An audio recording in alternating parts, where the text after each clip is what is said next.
हाँ, तो मेरे प्यारे छात्र छात्राओं, आप लोग के लिए second terminal exam class 9th के लिए हिंदी पेपर लेकर आया हूँ और वह सेट ए है। आप लोग एग्ज़ाम से पहले मैं लेकर आया हूँ यह क्वेश्चन और पेपर में बोर्ड चलाया हूँ। आप लोग ज़रूर देख लीजिए और यह क्वेश्चन आप लोग देखिएगा यहाँ और जाके एग्ज़ाम हॉल से आप लोग छाप के ज़रूर आइएगा। और जितना आप लोग यहाँ पर देखिएगा वो इतना ही क्वेश्चन आप लोग छाप के आइएगा। अब 1 से 60 तक मैं क्वेश्चन का सोल्यूशन कराने जा रहा हूँ और आप लोग को 1 से 50 तक के क्वेश्चन का आंसर एग्जाम हॉल में देना है, लेकिन देखना है 1 से 60 तक क्वेश्चन पूरा, ठीक है। और देना है मात्र 1 से 50 तक क्वेश्चन का आंसर, ठीक है। तो पूरा देख लीजिए और आप लोग अगर इस चैनल पर नए हैं तो इसे ज़रूर लाइक कर दीजिए, सब्सक्राइब कर दीजिए। आपके लिए बड़ी मेहनत से मैं ये क्वेश्चन पेपर वहाँ से लाया हूँ और आपके लिए सबसे पहले मैं आपके ये वीडियो के माध्यम से आपको ये बताने जा रहा हूँ पूरा फुल सोल्यूशन के साथ। आपका एक एक क्वेश्चन पूरा फुल सोल्यूशन होगा। यहाँ पे आपको पूरा वीडियो देखना है और जाके एग्जाम हॉल में सारा क्वेश्चन 1 से 60 तक आपको बना ही लेना है, ठीक है। और 1 से 50 तक ही क्वेश्चन का आंसर आपको देना होगा एग्जाम हॉल में, लेकिन दिया रहेगा 1 से 60 तक, ठीक है। तो चलिए आगे के फर्स्ट क्वेश्चन की ओर मैं बढ़ता हूँ। पहला क्वेश्चन क्या कर रहा है, देखिए कह रहा है एक में लाल पानी की बेगम किस कोटि की कहानी है। तो ऑप्शन ए में है क्या है इसका राइट आंसर। देखिए इसमें आंसर बहुत सारा गलत दिया हुआ, इस आंसर पर ध्यान आप लोग मत दीजिएगा, ठीक है। तो इस आंसर पर आप लोग ध्यान मत दीजिएगा और इसमें बहुत सारा आंसर गलती दिया हुआ, तो इसका जो मैं आंसर बतलाऊंगा वही इसका राइट आंसर होगा, ठीक है। तो ऑप्शन ए है उसका राइट आंसर होगा, आंचलिक इसका राइट आंसर होगा, ठीक है। यानी लाल पानी की बेगम आंचलिक की कहानी की कोटि है, ठीक है। तो चलिए अगली क्वेश्चन को बढ़ते हैं। अगला क्वेश्चन क्या कर रहा है, क्वेश्चन नंबर 2 है नरसिंह आनंद का आशय है। नरसिंह आनंद का आशय कहाँ था, तो नरसिंह आनंद के आशय अद्भुत था। क्या था, अद्भुत था। चलिए इसका अद्भुत आनंद था, इसका right answer option number D होगा, ठीक है। तो अगली क्वेश्चन को बढ़ते हैं। अगला क्वेश्चन करा क्वेश्चन नंबर 3 फरीश्वर रेणु का जन्म किस जिले में हुआ था। तो ऑप्शन इसका राइट आंसर क्या होगा, अररिया जिले में हुआ था। ऑप्शन नंबर इसका बी होगा राइट आंसर, ठीक है। अररिया जिला में हुआ था फरीश्वर रेणु का जन्म, ठीक है। तो चलिए क्वेश्चन नंबर 4 की ओर। बिरजू महाराज की विख्याति किस रूप में है। ए में शहनाई दी हुआ है, लेकिन ये आंसर इसका राइट नहीं होगा, ठीक है। तो इसका राइट आंसर क्या होगा, तो चलिए देखते हैं। ऑप्शन नंबर 4 का आंसर राइट होगा नर्तक, नर्तक के रूप में हुआ था, ठीक है। तो इसका राइट आंसर होगा बिरजू महाराज के विख्याति नर्तक के रूप में हुआ था, यानी कि ये डांसर होते, नर्तक मतलब होता है डांसर, ठीक है। यानी कि नर्तकी थे, ये डांसर थे, ठीक है। तो चलिए अगली क्वेश्चन को बढ़ते हैं। अगला क्वेश्चन कर रहा है बिरजू महाराज का संबंध किस घराने से है। तो ऑप्शन ए में है इसका राइट आंसर क्या होगा, लखनऊ से। किस घराने से थे, इन लखनऊ घराने से, इसका राइट आंसर होगा ए, ठीक है। तो चलिए अगली क्वेश्चन को बढ़ते हैं।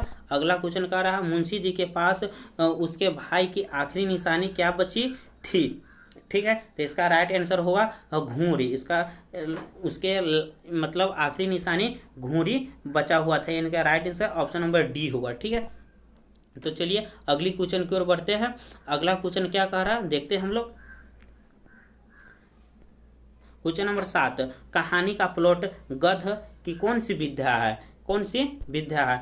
तो इसका राइट आंसर होगा कहानी, इसका राइट आंसर होगा कहानी, यानी कहानी प्लॉट की गध की विद्या कहानी ही है, ठीक है। तो अगली क्वेश्चन की ओर बढ़ते हैं। अगला क्वेश्चन क्या रहा, टॉलस्टॉय के घर के चारों तरफ क्या है, बाग बगीचा है, ठीक है। क्या था, बाग बगीचा था। टॉलस्टॉय के घर के चारों तरफ बाग ही बगीचा था। ऑप्शन नंबर इसका राइट आंसर होगा, ठीक है।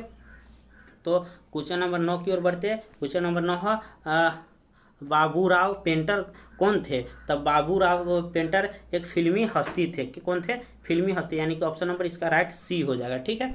तो चलिए अगली क्वेश्चन की ओर बढ़ते हैं। अष्टावक्र की कौन सी विद्या है। तो अष्टावक्र की कहानी विद्या है, इसका राइट ऑप्शन सी होगा, ठीक है। तो चलिए क्वेश्चन नंबर 11 की ओर बढ़ते हैं। 11 नंबर क्वेश्चन क्या कह रहा है, पटना नाटक मंडली की स्थापना कब हुई थी। तो इसका राइट आंसर होगा 1876 में हुई थी, यानी कि ऑप्शन नंबर डी इसका राइट आंसर होगा, ठीक है। तो चलिए अगली क्वेश्चन को बढ़ते हैं। अगला क्वेश्चन कह रहा है जगदम्बा देवी की राष्ट्रीय हस्तशिल्प पुरस्कार कब मिला था, यानी कि जो हाथ से जो कार्यकर्ता उसका पुरस्कार मिलता है, तो वह बोल रहा है जगदम्बा देवी की राष्ट्रीय हस्त पुरस्कार कब मिला था, तो 1970 में मिला था। ऑप्शन नंबर ए इसका राइट आंसर होगा। ठीक है, चलिए अगली क्वेश्चन की ओर बढ़ते हैं। मनोज वाजपेयी का संबंध किस राज्य से था, तो मनोज वाजपेयी का संबंध बिहार राज्य से था। ठीक है, तो चलिए अगली क्वेश्चन की ओर बढ़ते हैं। अगला क्वेश्चन क्या कर रहा है, 14 नंबर क्वेश्चन की ओर हम लोग देख रहे हैं।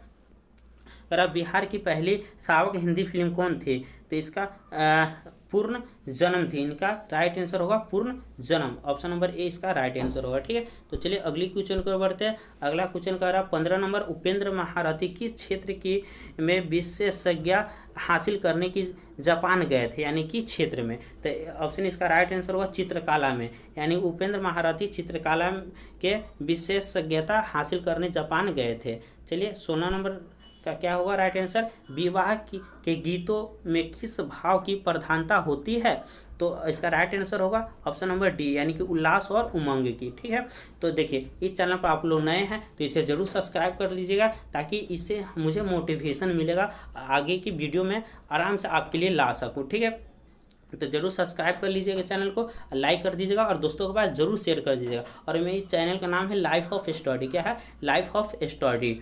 ये चैनल ये न्यू है और आप लोग इस चैनल पर बने रहने के लिए आपको सब्सक्राइब कर दीजिएगा।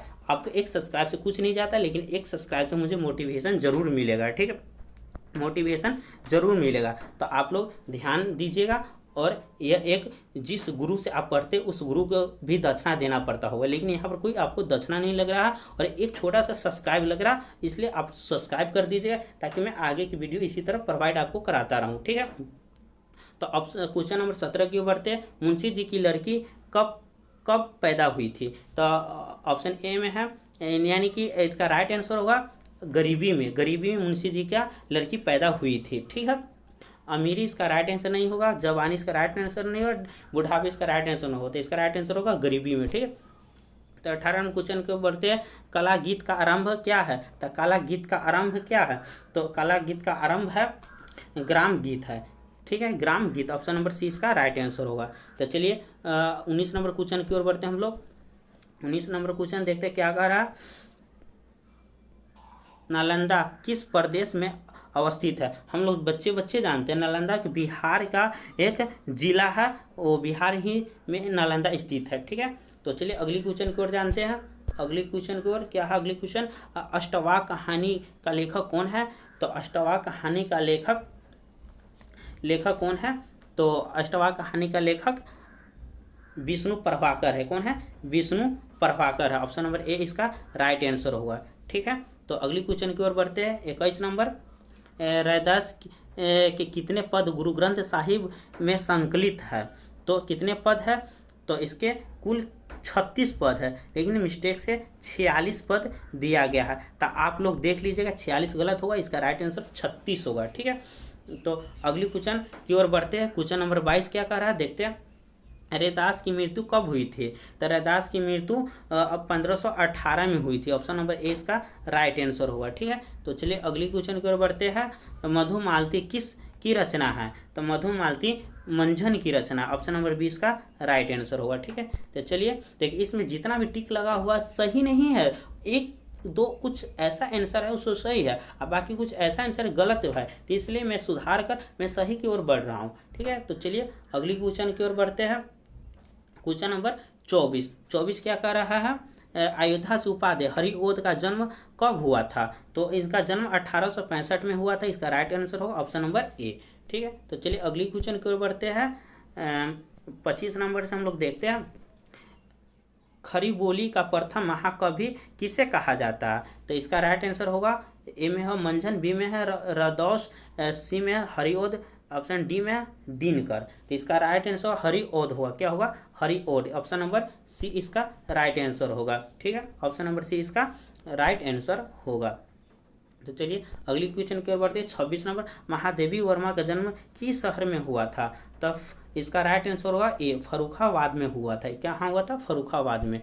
चलिए 27 नंबर क्वेश्चन की ओर बढ़ते हैं। महादेवी वर्मा किस युग की कवित्री थी, तो यह एक छायावादी कवित्री थी। कैसा, छायावादी युग की कवित्री थी। ऑप्शन नंबर 20 का राइट आंसर होगा। ठीक है, तो चलिए अगली क्वेश्चन की ओर बढ़ते। 28 नंबर कह रहा हरिवंश राय बच्चन का जन्म कहाँ हुआ था। तो हरिवंश राय बच्चन का जन्म इलाहाबाद में हुआ था। कहाँ हुआ था? इलाहाबाद में। ऑप्शन नंबर 20 का राइट आंसर होगा। ठीक है, तो चलिए अगली क्वेश्चन की ओर बढ़ते हैं। 30 नंबर पूरा हिंदुस्तान मिलेगा कविता के कवि कौन है। तो इसका राइट आंसर होगा केदारनाथ होगा। इसका राइट आंसर क्या होगा? Kedarnath. Kedarnath option number A इसका राइट आंसर होगा। ठीक है, तो चलिए अगली क्वेश्चन की ओर बढ़ते हैं। 31 नंबर आ रही कवि की सवारी कविता की कौन है। तो इसका राइट आंसर होगा हरिवंश, क्या होगा? हरिवंश राय बच्चन होगा। इसका राइट आंसर होगा ऑप्शन नंबर बी। तो चलिए 32 नंबर क्वेश्चन की ओर बढ़ते हैं। 32 नंबर क्वेश्चन क्या कर रहा है देखते हैं हम लोग। मैं नीर भरी दुख की बदली कविता को कवि कौन है। तो इनमें मंजन है। इसका राइट आंसर क्या होगा?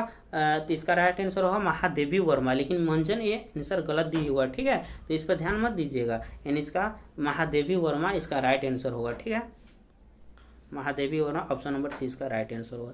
चलिए अगली क्वेश्चन की ओर बढ़ते हैं। 33 नंबर कह रहा है आदि कवि किसे कहा जाता है। तो आदि कवि वाल्मीकि को कहा जाता है। ठीक है, इसका राइट आंसर होगा ऑप्शन नंबर बी। तो अगली क्वेश्चन को बढ़ते हैं। 34 नंबर महादेवी वर्मा के आधुनिक युग को क्या कहा जाता है। तो इनको आधुनिक युग की मीरा कहा जाता है। क्या कहा जाता है? ये आधुनिक युग को मीरा कहा जाता है। चलिए अगली क्वेश्चन की ओर बढ़ते हैं। 35 नंबर आ रही रवि की सवारी किस ग्रंथ की संकलित है। तो ऑप्शन इसका राइट आंसर होगा मधुबाला। ऑप्शन नंबर बी इसका राइट आंसर होगा मधुबाला। ठीक है, तो अगले क्वेश्चन की ओर बढ़ते हैं। 36 नंबर सुरेंद्र में किन वर्णों का संधि हुआ है। तो इसका राइट आंसर होगा अजोर ई। अजोर ई इसका भी इसका राइट आंसर होगा अजोर ई। ठीक है, तो अगली क्वेश्चन की ओर बढ़ते हैं। गंगा जल में कौन सा समास है। तो गंगा जल में तत्पुरुष समास है। कौन सा समास है?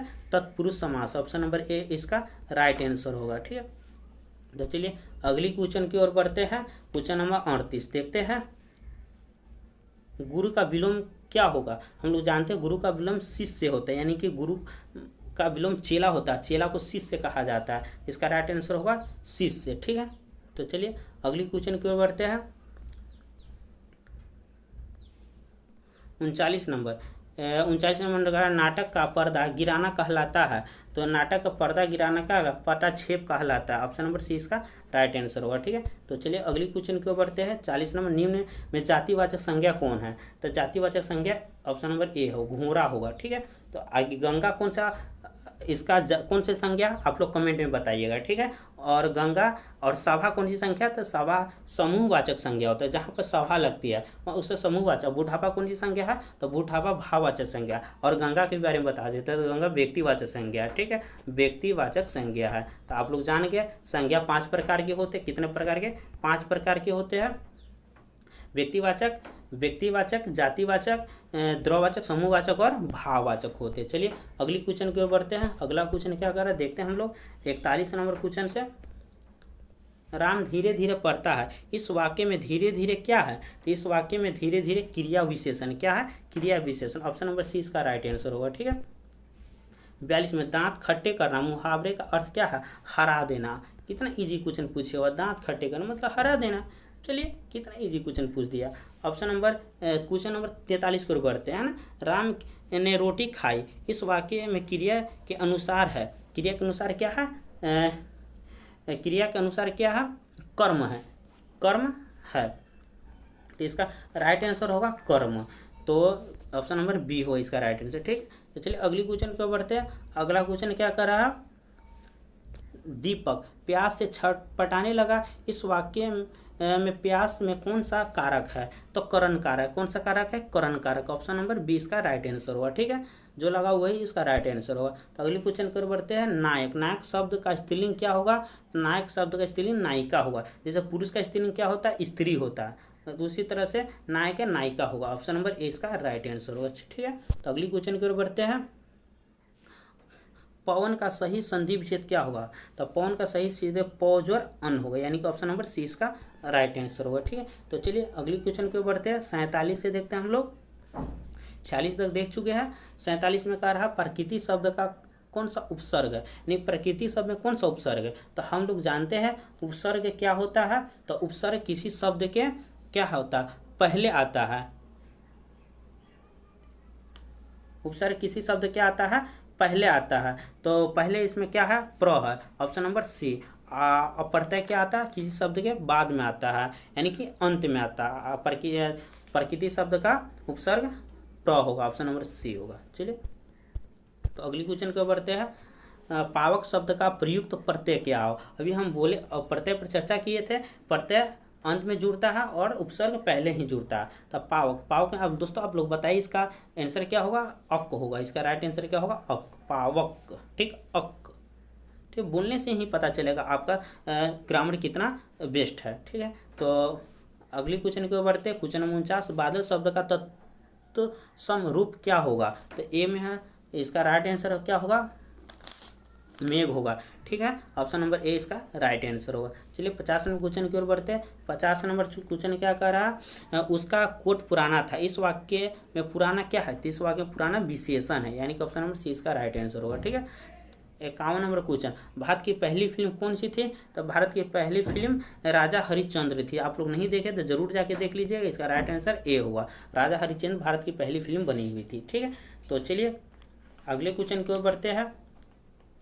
अगला क्वेश्चन क्या है, 52 नंबर, टोल्स्टॉय के घर को किसने म्यूजियम बना दिया। तो सरकार ने टोल्स्टॉय के घर को म्यूजियम बना दिया, ऑप्शन नंबर ए इसका राइट आंसर होगा। ठीक है, तो चलिए फणीश्वरनाथ रेणु का जन्म किस जिले में हुआ था। तो राइट आंसर हुआ अररिया में हुआ था। अररिया बिहार के एक जिला, उस जिले में फणीश्वरनाथ रेणु का जन्म हुआ था, ऑप्शन नंबर ए इसका राइट आंसर होगा। चलिए तो हम देखते हैं 54 से 60 तक पूरा क्वेश्चन। ठीक है, तो 54 नंबर क्वेश्चन कह रहा है, जागी की पुतोहू का गौना कितने माह पहले हुआ था। जागी की पुतोहू का गहना 2 माह पहले हुआ था। कितने माह पहले हुआ था, 2 माह पहले। माह मतलब महीना होता है, आप लोग भली भांति जानते हुए, माह मतलब महीना होता है। ठीक है, तो इसका राइट आंसर होगा ऑप्शन नंबर ए। ठीक, तो चलिए 55 नंबर क्वेश्चन क्या है, बिस्मिल्लाह खां का कौन सा गध बजा देते हैं। तो बिस्मिल्लाह खां, हम लोग देखिए कितना हलवा क्वेश्चन पूछ दिया। बिस्मिल्लाह खां शहनाई बजा देते हैं, ऑप्शन नंबर ए इसका राइट आंसर होगा। ये 75 में मैं क्वेश्चन पढ़ा चुका हूँ और ये क्वेश्चन देखिए आ चुका है इसमें। बिरजू महाराज को संगीत नाटक अकादमी अवार्ड किस उम्र में मिला था। तो आप लोग जानते हैं 37 साल की उम्र में, यानी कि 37 वर्ष की उम्र में बिरजू महाराज के नाटक संगीत अकादमी अवार्ड मिला था। ठीक है, ऑप्शन नंबर ए इसका राइट आंसर होगा। 57 नंबर, खरी बोली का प्रथम महाकवि किसे कहा जाता है। तो हम जानते हैं खरी बोली की प्रथम महाकवि हरिओद को बोले जाते हैं, ऑप्शन नंबर ए इसका राइट आंसर होगा। ठीक है, तो चलिए करा मधुमालती की रचना कब हुई थी। मधुमालती की रचना कब हुई थी, तब 1545 में हुई थी, ऑप्शन नंबर इसका डी राइट आंसर होगा। ठीक है, 1545 में हुई थी। और लास्ट क्वेश्चन क्या कर रहा है, 59 नंबर, आश्रय का विशेषण क्या हुआ। आश्रय का विशेषण होता आश्रित। क्या होता है, आश्रित, यानी किसी पर आश्रय रहना, यानी कि आश्रित। हम लोग किस पर आश्रित है, अपने माँ बाप पर आश्रित है। माँ बाप पर आश्रित, हम लोग अपने माँ बाप पर आश्रित है। ठीक है, माँ बाप पर आश्रित है। इसी तरह से आश्रय शब्द का अर्थ होता है आश्रित। ठीक है, तो 60 नंबर क्वेश्चन क्या है, निश्चयवाचक सर्वनाम कौन है। तो अनिश्चयवाचक सर्वनाम कुछ होता है। क्या होता है, कुछ, थोड़ा, बहुत, ये सब कौन सा सर्वनाम होता है, अनिश्चयवाचक सर्वनाम होता है। कुछ हो गया, थोड़ा हो गया, बहुत हो गया, अधिक हो गया, ज़्यादा हो गया, कम हो गया, ये सब कौन सा सर्वनाम हो गया, अनिश्चयवाचक सर्वनाम हो गया। तो देखिए दोस्तों, मैंने 1 से 60 तक क्वेश्चन के पूरा सोल्यूशन किया हूँ और आपको दिखलाया हूँ सोल्यूशन किस प्रकार होता है। और आप लोग के एग्जाम में 1 से 85 क्वेश्चन के आंसर दे के आना है। और 1 से 60 क्वेश्चन जो मैं सोल्यूशन किया, ये जो देखिए यहाँ पर वही सेम टू सेम पूरा क्वेश्चन वहीं पर रहेगा, क्योंकि मैं बोर्ड से ये क्वेश्चन लाया हूँ। आपको ये वीडियो अगर अच्छी लगी, इस चैनल को जरूर लाइक कर दे, सब्सक्राइब कर दे और दोस्तों के पास शेयर कर दे।